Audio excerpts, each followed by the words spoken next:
Welcome everyone. Here we are, a very special one here today. We are going to get to the nuts and the bolts of what Lit Darts is, a new concept being brought to you here, and we are going to find out what it is. Steve Brown and Calum Best here to tell the stories. First of all, Steve, obviously you're the man with the ideas and so on, the ones that we've seen throughout the years. What are you trying to say? we'll come to you in a minute, Calum, because I'm sure you've had a great input, but I'm guessing, Steve, this is your brainchild that started as the idea. Yeah, well, actually, it was a conversation I had with my son Ashton and John initially, probably a year ago, and it sort of stemmed from, you know, we had the discussion about darts being this amazing sport that, you know, thousands of people go to watch in stadiums, and that the players walk on stage then turn their backs to the audience, which, you know, so for us, I mean, and then I've come across, it was the Savannah Bananas. I'm not sure if you're familiar with this, a friend of on social media, and it's basically his baseball but turned on his head. I thought, wow, darts could really do with something like that. Well, you've given that, and obviously, Calum, you've got involved. How did this partnership, how did this crossover begin? Who did we meet through? I play in these charity celebrity football matches all over the country, and Jake comes to him every once in a while. And one day he said, I got a buddy of mine from where I live who's created this darts concept. He has some existing darts businesses and obviously dart background. And are you open to doing this new event? And I'm like, yeah, mate, I love my darts, let's go. So we sent a little message on WhatsApp, and next thing you know, I was down here, checked out this whole place, heard the concept, and was like, I'm coming on board, let's go. This is like rock and roll. This is obviously, Calum, you're best be known from probably reality TV, the party lifestyle that that you live. So you are adding some rock and roll to darts. Yeah, well, I definitely live that lifestyle and lived it well. But, you know, first of all, what you were saying there as well about, you know, sports in certain sectors being turned on side their head. Tiger Woods did it with a mini golf. Did you see the mini golf that he's got at the moment? So you turned it into a crazy golf. I actually created a business in Ibiza that was the same, trying to create this cool sports drinking mini golf concept that's going really well. And Missfits done it with boxing. And then now when Stephen brought the idea of, you know, what this concept was, I thought to myself, it's similar to, I mean, not to say we're there because we're just starting, but what Missfits has done with boxing, it could be done in this darts world as well, because it's not been done before. And people might be like, oh yeah, celebrity bollocks, influencer bollocks.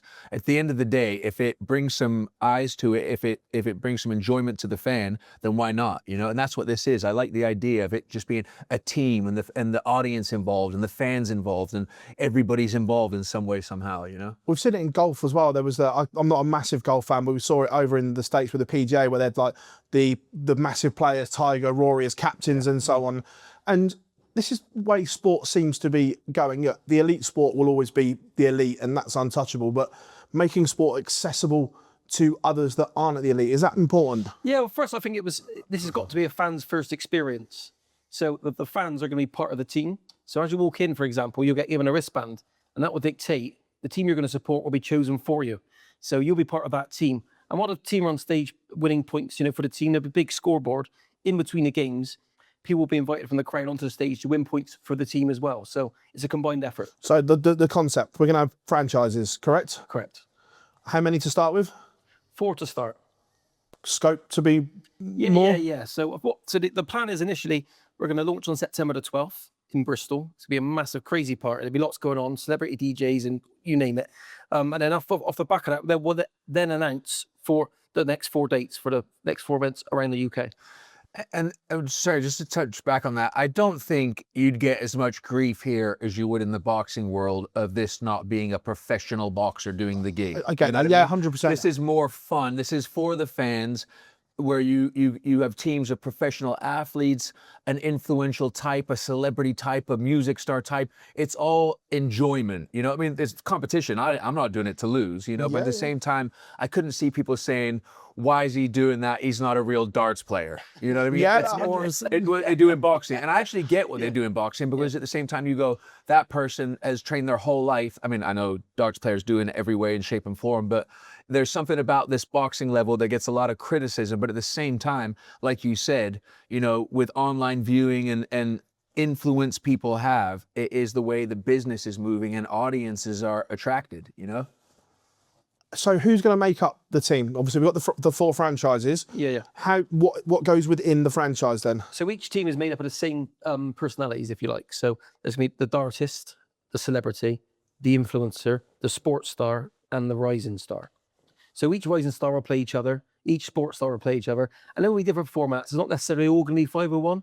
Some of the games will be a little bit easier when we start. And then once we can assess the players that have got natural talent, bear in mind, a lot of these have been sort of professionals in a different genre all their life, so they're used to training. So from the way I read it is that if we give them something to aim for, and maybe they come to the end of their career and looking for something else to do, professional footballers, for example, and we've got a few of those already signed up. This gives them another sort of another bit as a breath of fresh air for them, and so for them to practice and try and master, I suppose. Yeah. And also as well, a smart play.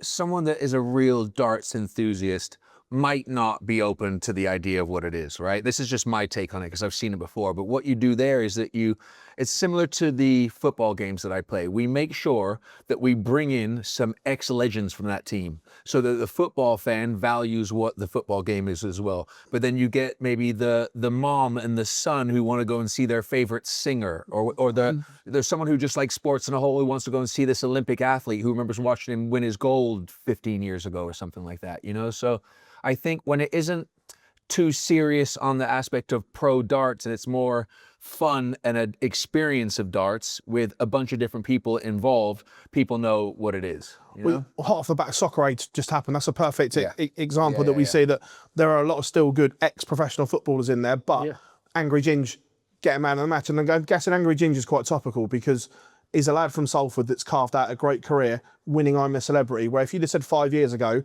you had a streamer winning I'm a Celebrity, people would have gone, are you mad?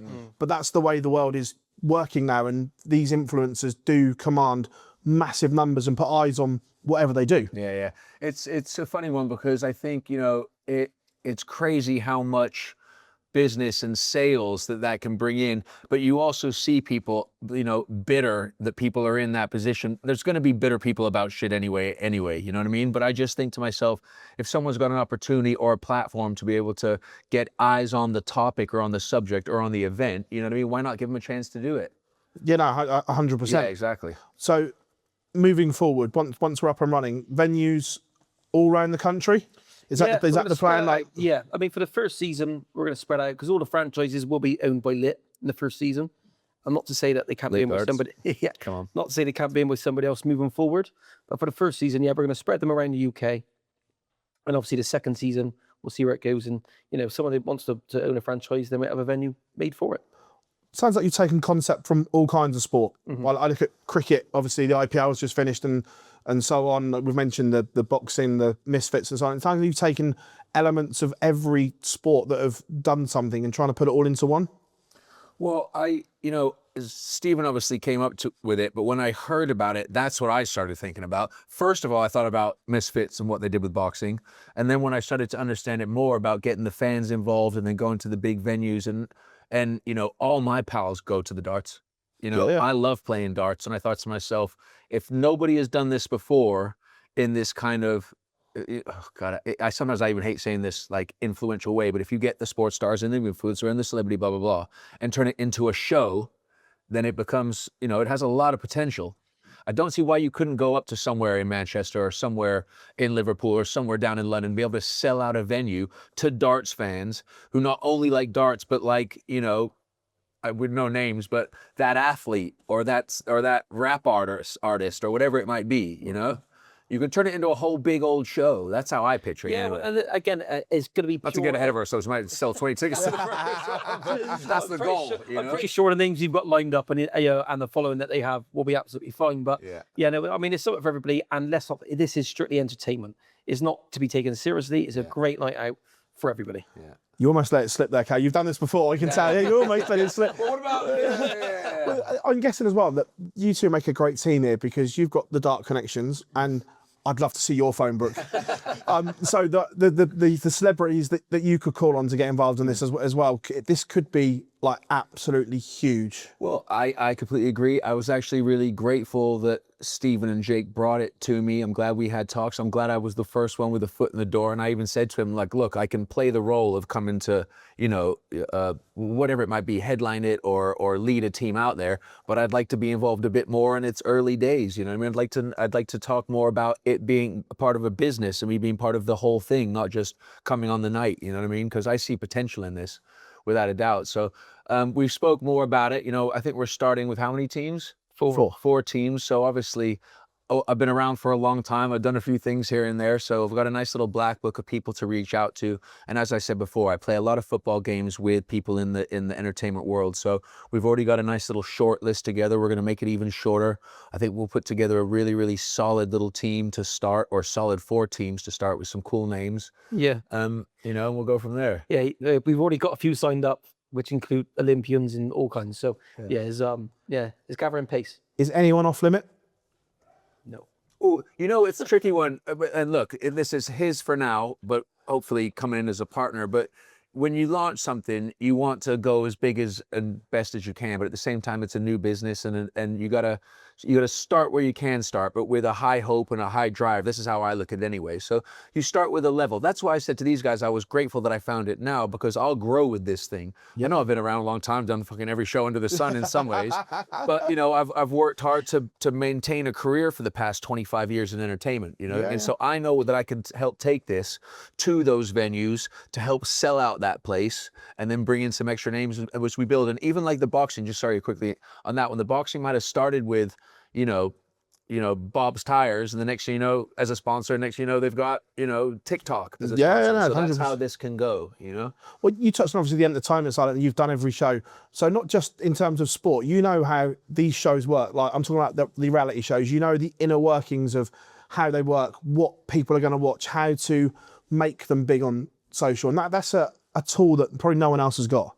Well, I think you know, we all know that social media is a massive tool for marketing. I'm lucky I've built a kind of a half-decent presence with the people that might be interested. And I think between the lot of us, we've got a decent enough thing to sell some tickets to this thing, you know what I mean? But I think marketing is just a huge thing about it. And if we get that right, then I think it's a winner. And like you said, sometimes it's crazy. Like I could play in these games that we do, and we'll have 23 people out there that are known somehow, some way. But sometimes there'll only be 100 tickets sold. You go find one person, like the Ginge that you were talking about, Angry Ginge, or somebody else from YouTube takes one message from them and they sell out Wembley Arena.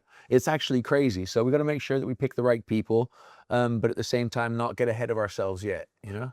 Well, obviously, your dad was a football rock and roll star. Now, the dart players are becoming rock and roll stars. We see Luke Littler on the back of and the front of newspapers. Have you been taken aback how far darts has come? Because like you say, footballers have always had it, but now darts players are getting that lifestyle. I think it's brilliant. It's a strange one, isn't it? Because the modern day people are a lot more health conscious, right? As an overall whole. But I grew up when it was pool, snooker, darts, and it was fag, beer through the whole process. And I remember I used to love watching it. I remember there was a time, it's quite a sad time, but it was my dad's funeral, and it was a perfect example of Alex Higgins. He comes over and he sits with me and he's like, "Bestie, you want a Guinness?" I had a Guinness. And we ended up getting so hammered together, right? But I just remember like that was a generation that was really cool back then. And you watch the old videos and they're like, you know, they're throwing a dart, they're throwing a dart. And all due respect, I don't think it's a healthy way to live, you know, and I think that people should be taking care of themselves. But I come from a generation of watching that, you know? Yeah. I don't think it's that anymore. But what I have seen is that the professional darts player, like a Luke Littler, is all over the place. Him winning, him playing has become front page. It's become everybody knows. You see him go to Old Trafford, and it's like the big thing on the fuck's sake. You know what I'm saying? Yeah. So I totally get it. And I think why the hell not? It's a great sport. Everybody loves it. Everybody enjoys it. Everyone loves going to the darts, the atmosphere. The downside is the pressure that comes with it. You know what I mean? And I saw recently that he's got some grief, but I think that there's a real bad way of building people up on a pedestal just to knock them right off. Like we do it with the England team. We do it with a professional athlete. But I saw that happen to him. And the reason I didn't like it is because of the age he is. And that's not even a disrespectful thing. That's just like I felt for him because he's at a young age, you know? But I think that's the pressures of being in the limelight. That's the pressure of being a professional athlete. And you'll learn to grow with it or it won't work, you know? Well, so you've had that pressure from a young age. Obviously, you'd have been around your dad when he had all that pressure. And then you had it as well, being in that celebrity circle. What is that like at its worst? It's pretty heady. Yeah. I'm really lucky now that I have learned to manage it. And, you know, when I was shit, 27, 28. I was slaughtered. Like every day I was slaughtered between the press back then. We used to call them the red tops, but you knew the likes of the News of the World and the Daily Star and all the different things that, I don't want to talk shit about them so they don't come after me, but it was quite bad. People got absolutely slaughtered. They could potentially ruin people's careers. And even like there was I should be a bit careful, but there was a phone hacking scandal. I'm sure you might have heard of it back then, where they like tapped my phone, they tapped my dad's phone. So I've been through the ringer when it comes from the good and the bad when it comes to press, but I'm really lucky because what I did, I consciously made an effort to better myself because I was I come from a colorful past. Yeah. I've been up to all sorts in my life, from highs and lows, but I've come out good. You know, I'm 45 now, I'm healthy, I'm happy. I still enjoy myself, but I play sport, I feel good. But I think in the lowest of the low, it was hell, you know? Yeah. But I don't think, might be boring, but I don't think the press now are how they were back then. So there's been more rules and regulations put in place so they can't slaughter people like they used to, you know?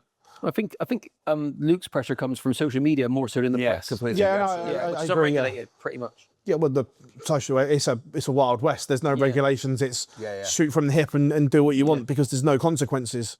No, that's exactly that. Sorry, mine was more from the external press. Where this is more about social media because actually back then there was no Instagram. You know what I mean? Yeah. That's how fucking old we are.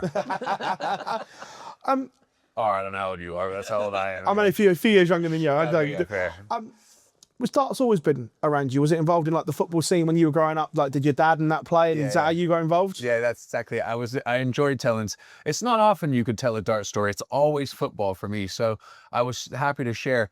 When I was probably about 11 or 12 years old, I was playing football for a team in California, just a kids team, for a school team. Actually, it was outside of school. It was called American Youth Soccer Organization. And there was 4 or 5 English dads on the team whose kids played football. And we all got together as buddies. We created this team and we did really well in the area that we grew up. I mean, we were only 10, 11, 12 years old. But then one day my dad was flying over from the UK. God, when was that? Was that the '84 World Cup? It was a long, long time ago, right? So he showed up to this place that we played, this little bluff in California, and he showed up all fucking, it was like dandruff in his beard and his hair. He had his '80s shell suit on. I cherish this memory, but looking back, he looked horrendous, you know? But he showed up, and I remember my young lads being like, wait, this is the athlete? By then he was heavy into his drink, right? But all the dads were so happy and the moms and that. And then he opened up a bar in a place called Hermosa Beach. So you got the coast of California. Let's say, you got Santa Monica and Venice, and then you go a couple hours down and there's a place called Hermosa Beach. And he opened up a bar called Bestie's Bar, right? And it was an English themed bar. So it had 2 pool tables and it had 4 dart tables. And I think I was about 12, but I used to go in there and sit at the bar with him all excited, like I was spending time with him. And it was in that place that he got me into pool and got me into darts. And I just remember every night that I'd be with him, we would just sit there and play darts and play darts and play darts. And there's this one memory I remember of this security guard at the front who every night would check people's IDs to get in because it's like a young, cool town and people would be going out trying to drink. And over the night, he would have a collection of these fake IDs. And one night, just randomly, I remember he gave me all the fake IDs. And I cherish these little weird memories. But it's those things that I remember thinking to myself, my dad got me into sport, albeit in a bar. It's still something that I cherish, And ever since then, I've been playing pool and darts. Don't get me wrong, I'm not trying to say I'm great, but I really enjoy doing it. I love pool, I love darts. So I was jumped all over this opportunity. You can't bet. How good are you at the old arrows? I don't play frequently. That's my downside. I know I could pick up some darts and I could go and throw, and after a bit, I get my routine back. But it's not like I play pool a lot more because pool's a lot more accessible to me. You know what I mean? Where I live in London, I don't think there's many new upgraded places like this that I know of. You know what I mean? This is quite a one-off in my... Oh, yeah, I think it is, yeah. It's not, it's probably one of the best... Without a doubt, this is incredible. If this was down the road for me, I'd be in here all the time. But I pick it up every time I can. But now I know I've got some competition ahead. I'm like, let's get some more practice. So he actually went for a lesson with John, and what John said is not like his technique is fantastic. And I was watching him play. He can play. I'll take that. So we're going to see you two going head to head. Ooh. Well, no, we can't because he has to play another celebrity. I need to play the dartist. I need to play the dart player from the other organisation. Could we not slip you and relegate you into the celebrity category? I'm hanging on to dartist for now. But yeah, maybe I'll find a way. So Is there movement in that? Is there any way that the sports plays that influence the da-da-da-da? not initially, but again, I think a sports star, if he gets good enough, could become the dartist and get paid a bit more. Interesting. I'd love to see you two go head to head on a big stage. So I'm at school, mate. He's a fucking pro. I'm just here along for the ride, but I know that, you know. surely you can go to the old bag of tricks and bring out the dark arts, because I remember you used to hate that as a pro, didn't you, when someone used to play the old Yeah. take the darts out slowly and tap the old floorboard and so on. That was the best of hiding my frustration. We've seen it over the years, Steve. No, you know, shit. A little bit. Yeah. Oh, that's so sad to look at. I haven't seen that yet. Well, obviously, like fun and whatever. Can we expect dark arts in this? Because I'm all for it, by the way. I'm all for shithousery. Same team, mate. So Yeah, whatever you do, I'm all for shithousery. So yeah, I'm pretty sure the MC is going to encourage that kind of shithousery. Yeah. So yeah, again, it's going to be a fun night. If you're playing bad, the MC's job is to take the piss out of you. So again, it's going to be fun. I was thinking as well, it could even be something that you could turn into a television show. Because knowing I was coming here to talk to you, and I was trying to remember stories about my old man, because people always like to hear him. And I'm sure many of the people that like darts or darts fans, they would have seen the Bullseye that he did as well. You know, he went on Bullseye. Yeah. But that show's not around anymore. And I'm like, why? It's coming back. It should come back. This guy's coming back. I'm actually pissed off it's coming back. Because I was going to say, hey, we got a great chance to do something there, you know? Because he did something that, and people always, my Twitter, or it's called X now, is a great platform for me to share videos and pictures with George fans. Yeah. And they're always sending me, like on a daily basis, there'll be a new picture and a new video. And it's very, very often I get that bullseye video sent to me of him and his kind of beard out there throwing darts for charity. And I just think that was fucking cool. Yeah. Your dad would have loved this. He'd love to have played in this concept, wouldn't he? He'd been all over this for sure. I had a pretty cool moment last week with Calum at Old Trafford. We were walking across from the hotel, and it was my first time to Old Trafford, so I didn't Have you had good jabs?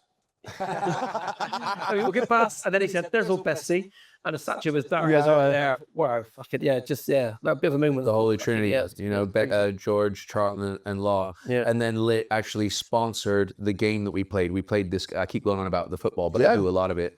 So Lit sponsored it. So now we have a little jersey for the office with Manchester United sponsoring and Lit. So Number 7 best on the back. yeah, it's quite cool. You know? Do you still get to go to Old Trafford a I lot? go all the time. Huge fan. Been a fan my whole life. And again, just another thing where I'm lucky over the years. I've built up a really cool. I'm super grateful for my dad, you know, and the fact I'm able to have that relationship with United. The fact I'm able to take business partners and friends and go and watch the game. I love, you know, the United fans. We have some fucking great banter on the day. It's incredible, but also online, it's incredible as well. Don't get me wrong. There's some fucking haters out there. I've had them my whole life. Yeah. You know, some people are like, oh, you know, daddy this, daddy that. I'm like, mate, I'm 45 years old. My dad's been passed for 20 years. Yeah. Like, give me a fucking break, respectfully.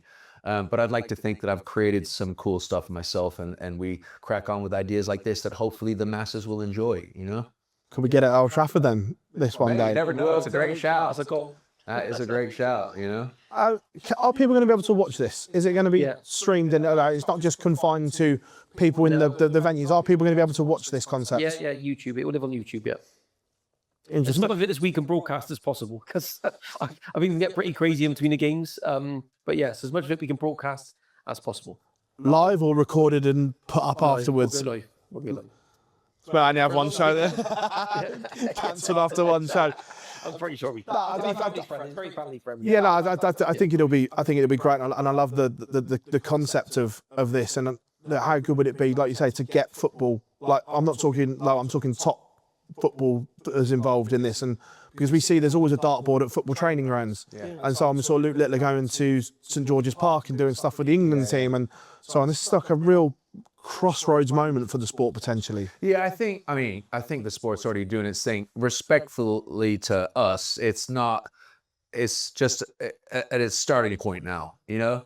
we don't want to oversell it, but at the same time, we know what it can be. But I do think, you know, you can aim for the top of the line active sports star, but some of these guys are under contract. They can't do other things. Yeah. You know what I mean? I think that there's levels of people that are, who knows, ex-players from somewhere that are frequent or recently ex-players that would be interested to come and do it. Every dude I know in my circle plays darts, you know, and Leicester, you know what I mean? So go see why not. Yes, so each sort of discipline, you know, the dartist, the sports star, I'm hoping that these get to a level where they can always have their own league. So the sports stars have their own darts league. The celebrities will have their own darts league in the end. But yeah, that's a long way away. But that's where I see it going. So we've got 4 franchises. Yep. What's the maximum we could have? We don't know, but one step at a time. But for the first 12 months, we'll run with the 4. I would love to see a league, home and away, that kind of stuff.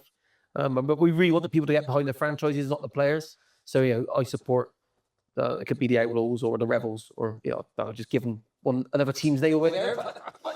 I'm going to throw a concept at you both then, seeing that with our franchises, and maybe not for year 1, but for year 2, could we have franchise auctions then, where the heads of the franchises then, I want that influencer. IPL.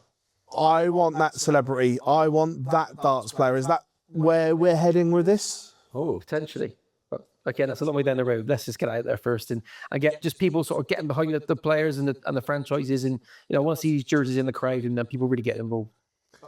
Yeah, we're at the level now where we're going to do as much of this as we can to just spread the word and build the following and the audience and make sure that they all enjoy themselves. I think a good shout would be how does the night unfold?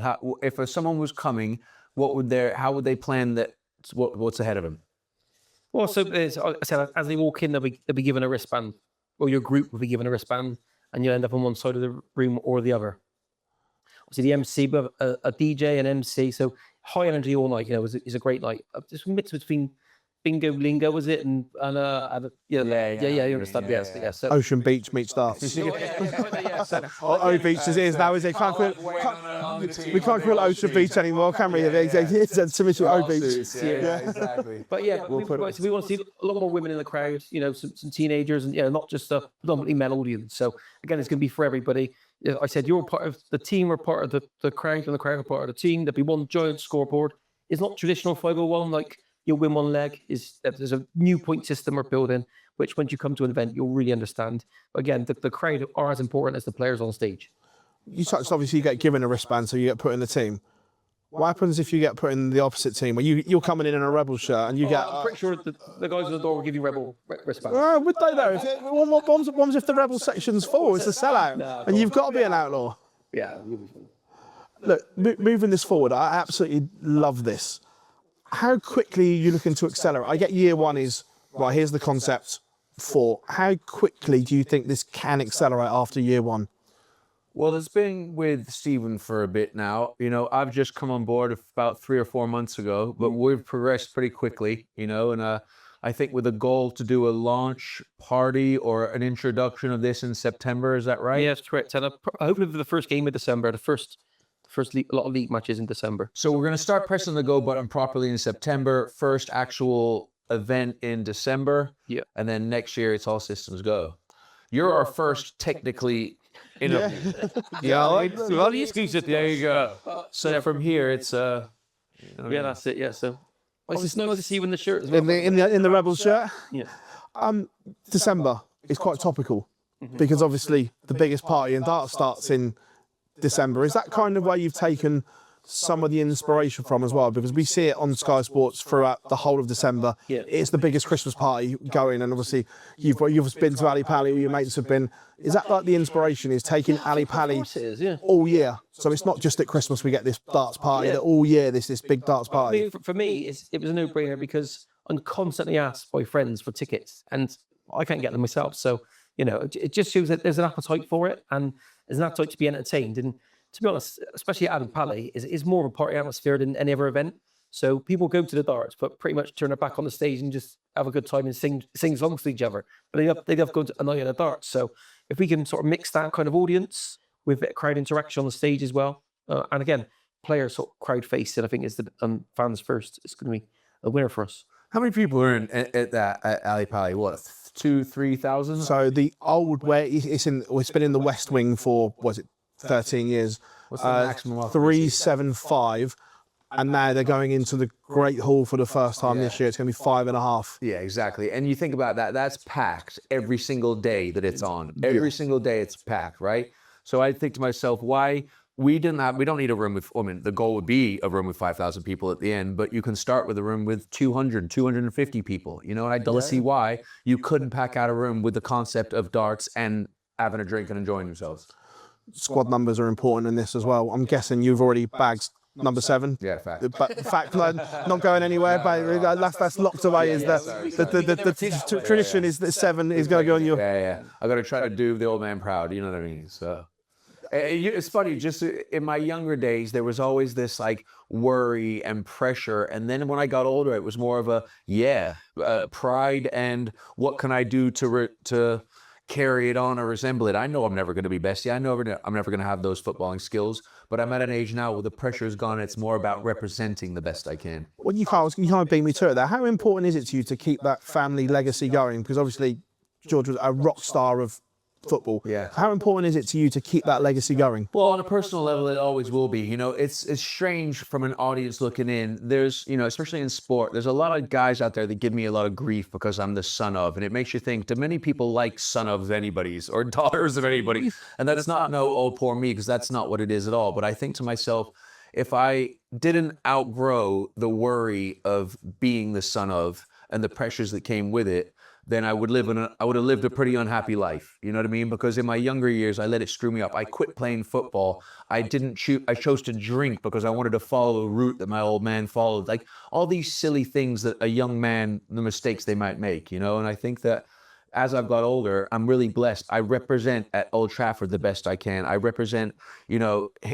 as his only son, when I go to United, for example, I am a representative of George, and I'm proud to do it. And I like to think that I do it well. When I do interviews for sports or for television or people ask me questions, don't get me wrong, there's been parts of my life that I was confused of how to represent it, because it's not easy having a dad that had the issue that my dad had. He might have been a good he might have been one of the best in the world at football, but he also had a fucking problem, and I didn't know how to manage that in my younger years. But when you find a bit of peace, and that's a big part, not to take away from the sports side, but that's a big part of my life at the moment as well, is teaching kids that might have parental drinking at home how to cope and manage and know that they're not alone. So it's not all fun and games. It's not all football and darts. It's also utilizing my experiences, the highs and the lows of being blessed with an iconic footballer, but also the dark side of having an alcoholic parent, and trying to figure out how to manage best of those I can for the youth to know that they can figure it out if they need to.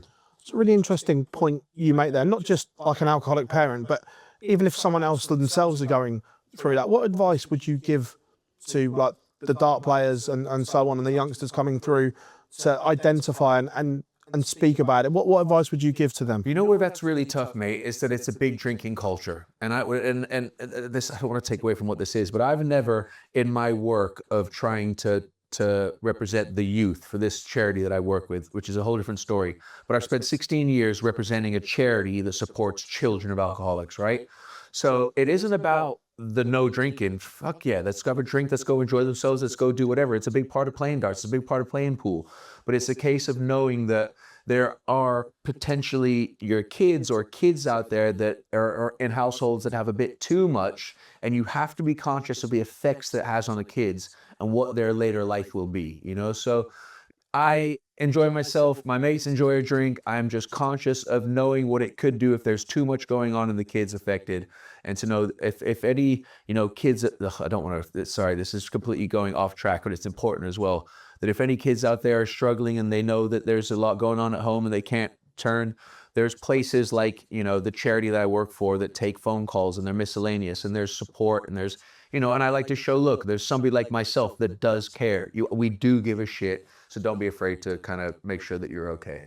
I guess I'm going to bridge to you here, Stephen. By the way, before I ask this, I'm not for 1 minute saying that you're an alcoholic dart player, but you're of that old school generation where players had to drink to play. It's completely different now. That's what I mean. Like from when you were this, I'm guessing back when you were there, every player drunk a fair amount before they got on that stage, where now it is completely different. Yeah, I've seen a transition. Yeah, 100%. But do you wish like things like this were around when you were playing? So perhaps it educated people that you don't need a drink to play and so on.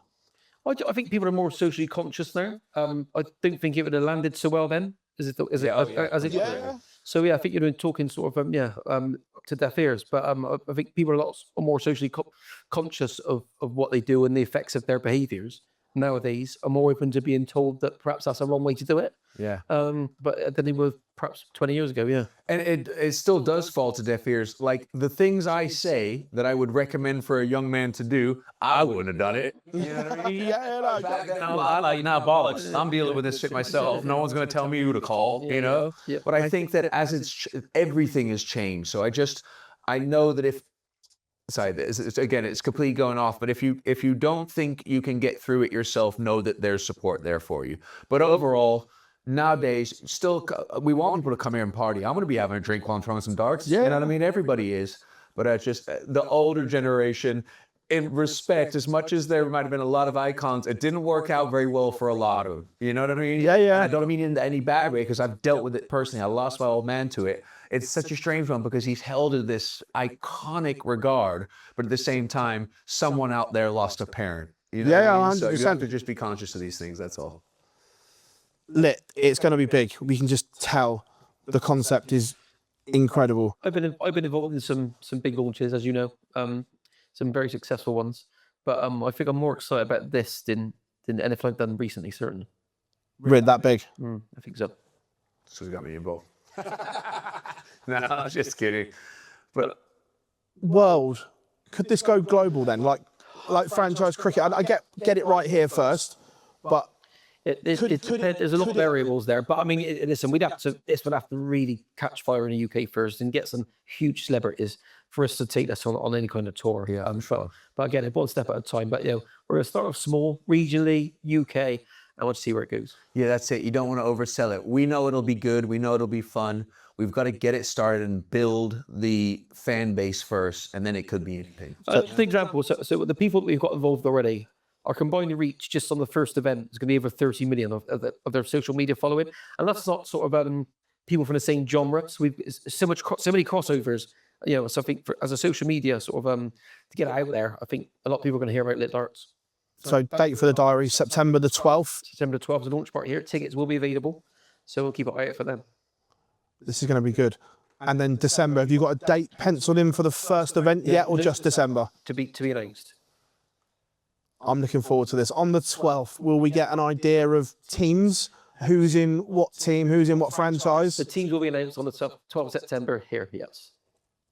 You on the team with me? I know. What? Look, give away. Give away.